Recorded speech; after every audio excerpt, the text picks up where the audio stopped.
Assalamualaikum warahmatullahi wabarakatuh. Halo Sobat Bicara dimanapun Anda berada, bertemu lagi di podcast kesayangan kita, Bicara, Bincang Ramadan Ceria. Bersama saya Zainal Mutakin. Tengah hadir tengah-tengah kita narasumber hebat ya. Ada Prof. Sugianto ini. Ya. Prof keren nih di YIN ini. Apa kabar Prof? Baik, alhamdulillah. Alhamdulillah. Puasanya lancar nggak nih Prof? Alhamdulillah puasa tidak pernah mogok sampai Tidak sekarang. pernah mogok lancar. ya, insya Allah. Ya. Oke Prof, pada podcast Bicara kali ini kita ngobrol-ngobrol aja santai, ya seperti kita ngopi di luar lah ya. Ya. Tema yang diangkat itu seputar hukum zakat fitrah ya, Ya. kewajiban umat Islam dalam mesejahterakan umat gitu. Itu bagaimana Prof, menurut Prof itu ya? Apalagi sekarang di bulan suci Ramadan. Terus dampak dari zakat fitrah itu seperti apa? Terima kasih. Assalamualaikum warahmatullahi wabarakatuh. Waalaikumsalam warahmatullahi wabarakatuh. Yang saya muliakan moderator Mas Jenal. Wah, mulia sekali saya. Yang saya muliakan Mas Jenal ya. Makasih Prof. Alhamdulillah berani memanggil saya untuk bicara begini. Itu ada seorang orang hebat saya kira itu. Kira-kira seperti itu Pak. Alhamdulillahirrabbilalamin. Wassalatu wassalamu ala asrafil wal mursalin wa ala alihi wa sahbihi ajmain amma ba'du. Pertama saya merasa bangga dalam kehadiran di podcast ini. Tentunya akan membawakan hukum tentang zakat ya. Tentunya saya merasa kita bahwa zakat adalah di bulan suci Ramadan sebuah keharusan. Sebuah keharusan bagi umat Islam, bagi muslim dimanapun di dunia. Saya kira itu di bulan suci Ramadan adalah bulannya untuk membersihkan diri dari segala apa kotor-kotor kita untuk menjadi umat Islam yang hebat. Kira-kira seperti itu. Itu yang harus dilakukan ya gitu tentunya. Bahwa zakat ini adalah untuk membersihkan diri. Itu juga keluarga. Dalam hal ini ajakan-ajakan ini adalah sebuah tuntutan bagi kita umat Islam harus menjadikan sebuah fondasi. Puasa itu sebagai fondasi. Di dalam rukun Islam itu sudah rukunnya yang ketiga kan puasa aja, zakat kan. Zakat penting tentunya untuk membersihkan diri.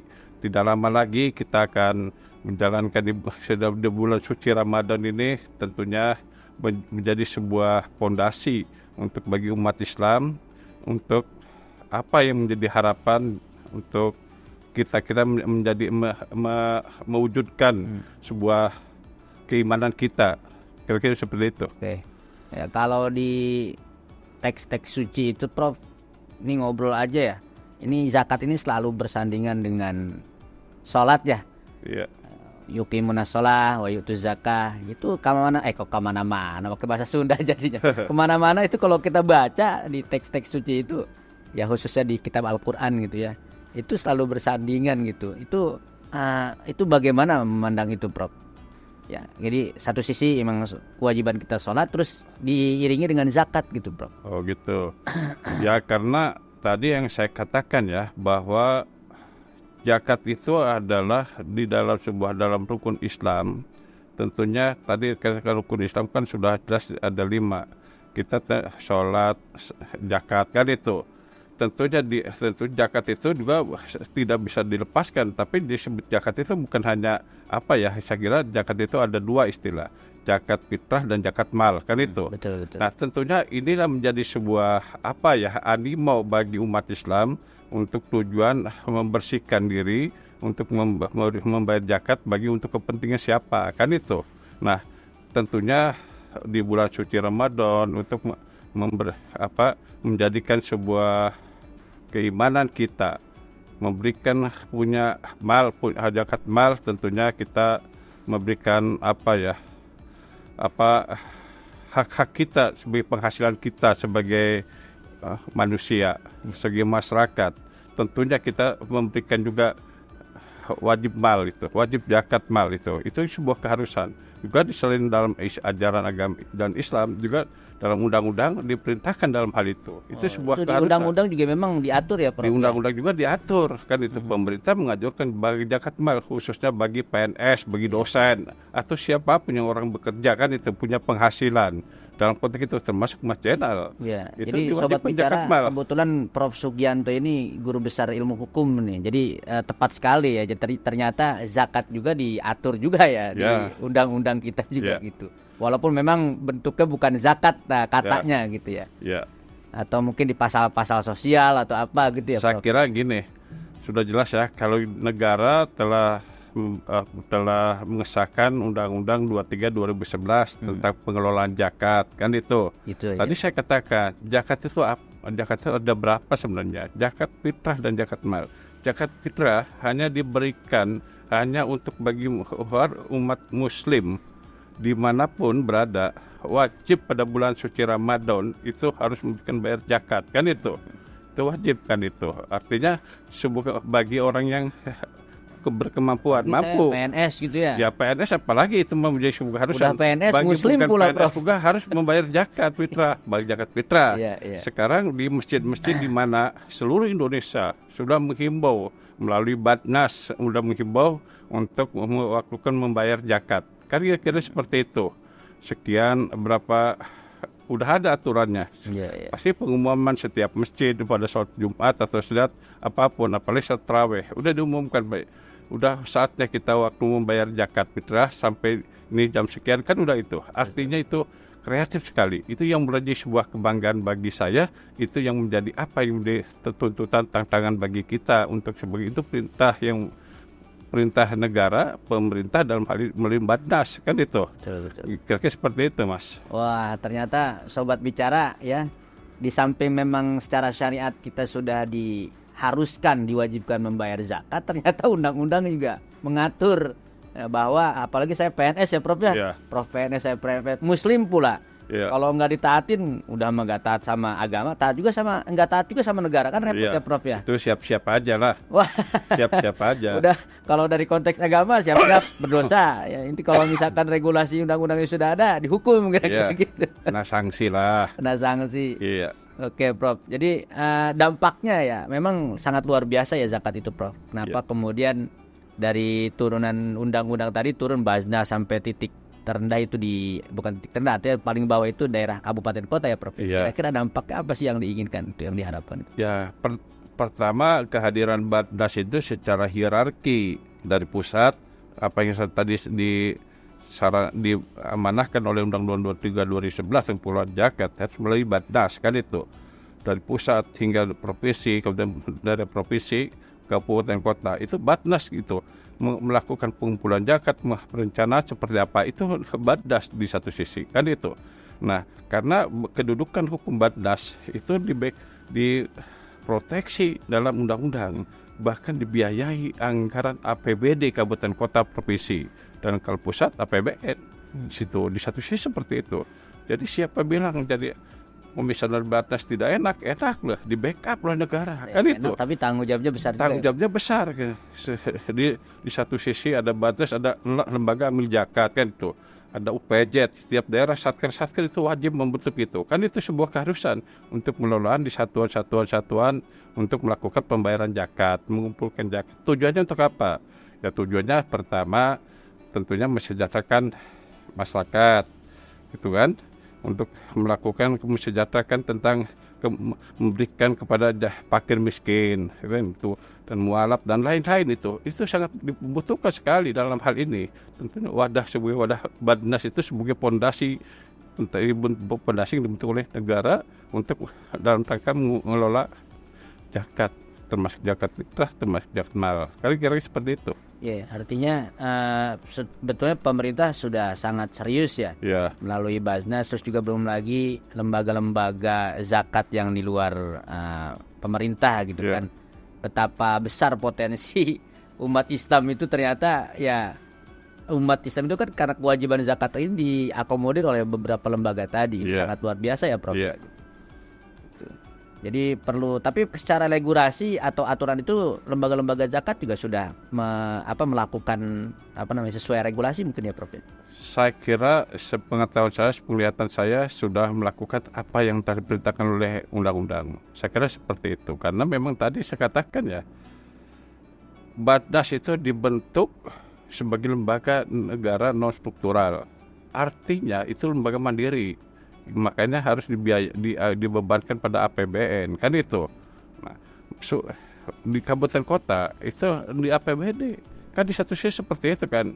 Tugas apa? Memang tugasnya berat karena pertanggungjawabannya, apalagi ini tentang untuk mengelola zakat fitrah bagi zakat mal, sebuah keharusan kan itu dosa kalau seandainya itu. Kalau mau dosa ya silahkan, memang dosa enggak kerasa, tapi kalau bicara tidak melakukan itu kena sanksi kan gitu. Jadi sanksinya memang diatur juga ya, Prof? Mengatur dalam konteks itu kan itu memang barang enteng kan itu. Itulah yang menjadi, maka secara hukum banyak yang masalah-masalah juga kalau tidak benar, etiketnya tidak bagus, perilakunya moralnya tidak bagus, misal batas banyak yang tersangkut proses hukum karena ketidakjujuran tadi kan di situ kan itu ya. Kejujuran itu tidak ada orang yang tahu, Mas. Pada saat Batnas diseleksi cukup hebat, orang hebat, orang jujur, pada saat masuk ke karantina di dalam itu terbawa arus tidak jujur, hilang jujur itu, kejujuran tidak ada atasannya dan tidak ada bawahannya, kepada hati kita masing-masing. Saya kira seperti itu. Wah, luar biasa, sobat bicara ya. Sebenarnya banyak yang didiskusikan ini, Prof. Artinya begini, tujuan zakat itu ya beririsan ya, Prof, ya, dengan kesejahteraan sosial ya. Gitu. Nah, yang itu juga tadi ada undang-undang kesejahteraan sosial gitu ya. Ada tadi zakat juga regulasi sudah ditentukan. Artinya pemerintah serius melindungi rakyatnya ya, atas kewajiban rakyat ya gitu. Kira-kira begitu ya, Prof? Iya, betul. Gitu. Apalagi kira-kira, Prof, yang ingin disampaikan, Prof? Ya, tadi kan katakan bahwa tujuan zakat itu untuk mensejahterakan masyarakat, mewujudkan pentingnya harmonisasi sosial, berinteraksi sosial di masyarakat. Kan itu adalah sebuah keharusan bagi umat Islam, apalagi secara ini saya anggap sebagai syiar Islam lah. Itu harus diwujudkan seperti itu. Apalagi kalau saya melihat di kampus kita adalah mayoritas perguruan tinggi keagamaan Islam. Sebuah keharusan animo ini, bagaimana kita melakukan kontribusi besar, mewujudkan Cirebon sebagai kota wali, tentunya adalah tidak susah ya. Saya kira sebuah harapan, sebuah keharusan kita berkontribusi untuk bangsa dan negara, dalam hal ini pemerintah daerah. Boleh dalam hal itu. Artinya kan kenapa kedudukan Batnas itu bukan hanya di pusat, di provinsi, di kabupaten kota. Itulah bersinergi, berkolaborasi. Makanya tujuannya apa? Kalau berbicara tentang pemerintah daerah dituntut mampu menggali potensi daerah. Kan itu untuk apa? Untuk mensejahterakan rakyatnya. Kan itu. Nah, satu sisi tujuan zakat mensejahterakan masyarakat, memberikan kepada kaum miskin, fakir, miskin dan mualaf. Itu diberikan hak itu. Ada kan ada. Siapa yang punya hak, yang berhak untuk menerima zakat, siapa yang berhak memberikan zakatnya, kan itu. Seperti itu. Saya kira kalau saya tidak akan bicara jauh-jauh dulu. Bicara di kampus kita, itu sudah terbentuk UPZ. Kan itu. Ya, untuk mengelola zakat, siapa yang mau memberikan silakan. Itu kan gitu. Tapi itu perintah undang-undang sudah jelas, itu 2,5% zakat mal itu. Kan itu artinya Mas Jenal santai aja sudah kena potongan. Iya. Kan begitu, Pak? Iya. Apa yang Mas Jenal segera bayar zakat mal, enggak kan? Iya. Udah dong sendiri. Jadi memang mengikat ya, Prof, ya. Sudah mengikat itu, tidak bisa dilepaskan. Artinya itu, dengan mengikat seperti itu kita terbebas dari dosa dan sanksi. Ya, kita sudah hilang. Iya. Saya anggap kalau udah masuk ke kampus, saya tidak punya dosa kalau bicara gitu, karena sudah selesai, sudah membayar itu. Kira-kira gitu, Mas. Oh, boleh jadi pas ketika sudah diangkat PNS, katakanlah sudah nawaitu an akhruja zakatul fitri dan zakatul mal, itu mungkin. Ya udah selesai, kita sudah tenang aja, enjoy saja kita. Enjoy saja ya. Ya enjoy lah, tidak punya pikiran apa-apa. Oh, saya udah setiap bulan bayar kok. Kan begitu. Tapi memang terkadang ada yang ini juga, Prof. Artinya seolah-olah hanya menggugurkan kewajiban saja gitu. Jadi banyak muzaki atau orang yang menyalurkan zakat itu ya hanya menggugurkan kewajiban saja. Mungkin bagi kita yang PNS atau yang ASN gitu ya, karena sudah by system tadi gitu, udah dipungut gitu ya, otomatis gitu melalui bendahara gitu ya, terus disalurkan ke UPZ. Nah ini ada mungkin sebagian saudara-saudara kita yang ya sekedar menggugurkan saja setiap ya misalkan zakat fitri gitu ya Prof, mau Iya. lebaran zakat gitu. Iya. Itu pesan mungkin yang harus disampaikan kepada saudara-saudara kita supaya ya jangan hanya sekedar menggugurkan kewajiban gitu. Kira-kira bagaimana? Nah, kalau melihat seperti itu saya memang terngiang ya. Kita ini sebagai manusia tentunya apalagi sebagai aparatur sipil negara, sebagai dosen, PNS, tuntutan itu kan di satu sisi itu sudah ada mengatur. Yeah. Kembali kepada kesadaran diri kita. Kita punya penghasilan lebih, punya sebagai pengusaha, punya kelebihan itu. Dari harta yang ada itu adalah sebuah keharusan. Kan begitu. Apakah harus di setiap bulan suci Ramadan? Saya kira tidak harus seperti itu karena penghasilan yang kita tidak diduga itu haruslah 2,5% itu. Kan itu. Nah, alhamdulillah. Apakah saya sudah ya pernah sekali-kali lah, tidak bisa disebutkan Insyaallah saya. lah ya. Pernah kan Betul, itu. betul. Ada rezeki yang tak diduga ya saya berikan kepada siapa ya? Kepada ya saya punya hubungan kepada pesantren. Saya kasihkan, pernah saya lakukan sekali itu. Gitu, kira-kira seperti itu. Artinya kalau zakat fitrah kan memang ditentukan waktunya gitu. Ditentukan Ini yang zakat waktunya, mal itu ya tidak ditentukan. Artinya kapanpun bisa dikeluarkan ya Prof ya. Ya, Yang penting masyarakat atau ya khususnya saudara-saudara kita yang ya mungkin membutuhkan lebih diperhatikan lah. iya. Ya dalam ayat Quran juga memang urutannya harus yang terdekat dulu ya Prof ya. Oh iyalah. Kadang-kadang kita suka mikir yang jauh dulu itu Prof. Itu yang keliru. Keliru ya. Yang keliru. Tidak tahu di samping kita, di sebelah kita, di depan kita masih ada yang masih meminta-minta di samping apa yang jauh. Kan itu. Ini adalah sebuah ego. Ada juga nih Prof. Kadang-kadang ini kita sudah menyalurkan zakat gitu ya. Ini ada juga nih yang kadang-kadang melenceng nih penyalurannya itu Prof. Gimana itu Prof? Apa diatur juga di regulasi gitu? Saya kira kan tadi saya kembalikan ya. Kalau dalam sifat menyalahgunakan kewenangan, apalagi tadi saya katakan bahwa Batnas itu adalah pejabat ya, komisioner gitu kan. Itu ya digaji oleh negara. Apalagi kalau bagaimana kalau diselewengkan, ya pasti kan proses hukum lah. Disalahgunakan hak-hak umat Islam, hak-hak fakir seharusnya diberikan, ternyata tidak. Itu ada penyalahgunaan kewenangan kan itu. Bisa saja kembali lagi saya katakan di Undang-Undang 3199 tahun 20/2001 tentang tindak pidana korupsi. Korupsi itu bagian banyak luas sekali korupsi kayak gitu kan. Harusnya ini berikan kepada orang yang mustahik, yang punya hak, berikan haknya, yang menerima. Tapi di satu sisi ini adalah tidak disampaikan, itu menyalahgunakan seperti itu. Apakah tidak bermasalah? Bermasalah secara hukum kan begitu. Itulah saya menghimbau kepada dimanapun berada yang mengelola itu, tanamkan diri untuk kejujuran, tanam diri untuk memerdekakan diri, kan itu kembali kepada diri kita sendiri. Saya kira seperti itu Mas. Nah, kembali lagi ke ini ngobrolin perintah langit lagi nih Prof tadi. Yuqimunas shalah wa yu'tunaz zakah gitu ya, mendirikan salat dan mengeluarkan zakat atau menunaikan zakat. Ini kira-kira menurut Prof hikmah atau dari landasan teoritis tadi sesuai ayat yang dibacakan itu apa yang bisa disampaikan Prof dari hikmah zakat ini Prof?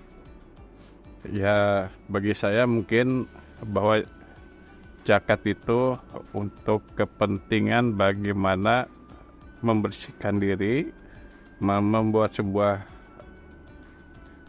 toleransi diri kepada sekitar kita, pada masa kepedulian, mengangkat kepedulian derajat harkat martabat kita sendiri.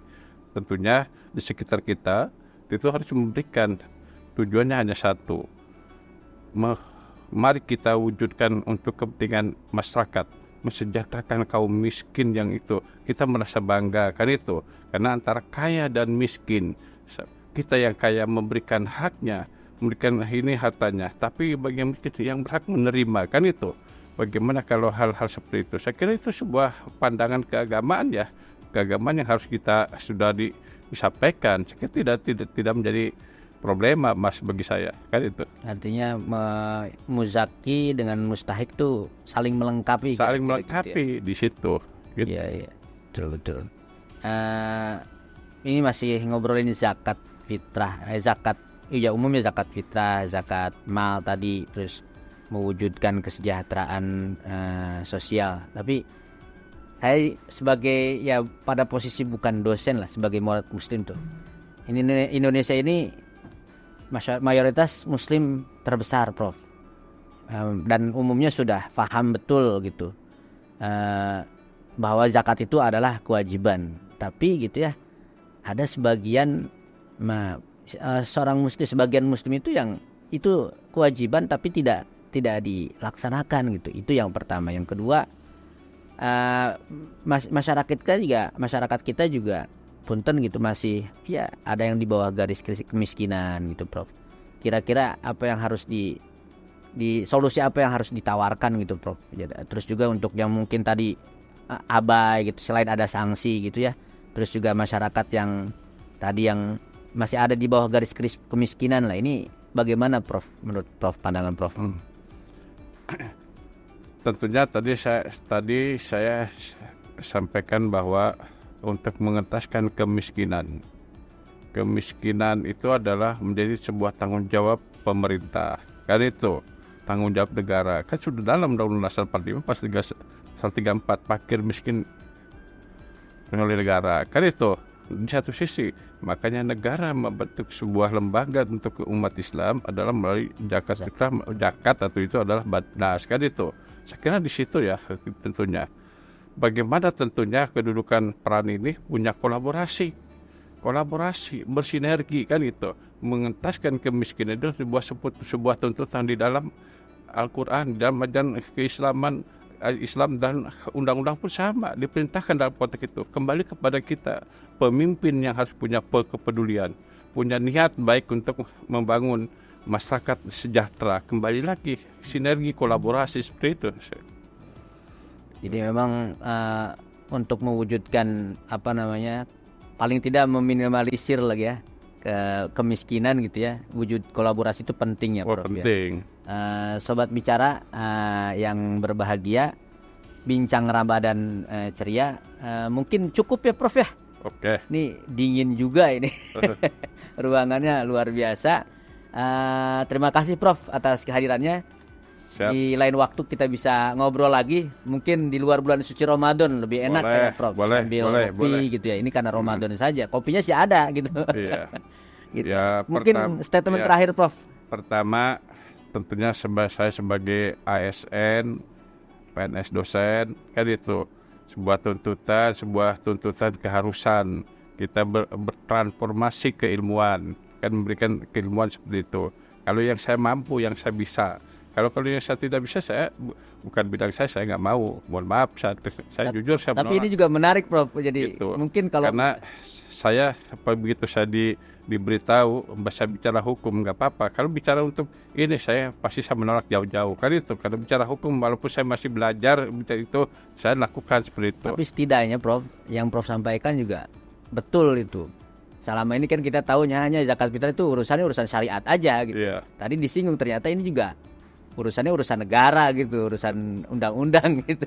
Kalau Prof tidak hadir, mungkin sobat bicara di rumah nih, dimanapun berada ya tidak tahu gitu. Ternyata kalau tidak hanya hukum syariat, ternyata undang-undang regulasinya ada gitu. Ada, siap-siap aja. Kalau nggak benar siap-siap aja. Siap melaksanakan apa problemanya. Ini kan kita ngobrol, Prof, bukan pengajian sebetulnya. Kalau ngomongin hukum zakat, ayat-ayat itu kan di pengajian gitu ya. Dibaca kitab-kitabnya banyak, kita kan ngobrol. Tapi terima kasih, Prof. Informasi penting juga tadi didapat. Selain syariat, ternyata itu hukum undang-undang sudah mengatur, regulasinya ada. Terbukti dengan dibentuknya Basnas tadi. Baik, Prof, terima kasih kehadirannya dan jangan bosan-bosan untuk hadir. Tadi insya Allah sambil ngopi lah selepas lebaran kita bawa Kak Karen ke sini podcast. Sobat bicara, rasanya cukup ya diskusi kita atau ngobrol bareng Prof Sugianto.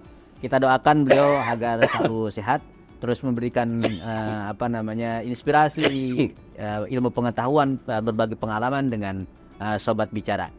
Saya Zainal Mutakin sebagai moderator atau host lah di program Bicara ini, Bincang Ramadan Ceria. Pamit undur diri. Sekali lagi terima kasih Prof. Sama-sama. Temu bincang, temu inspirasi. Wassalamualaikum warahmatullahi wabarakatuh. Waalaikumsalam warahmatullahi wabarakatuh. Tuh.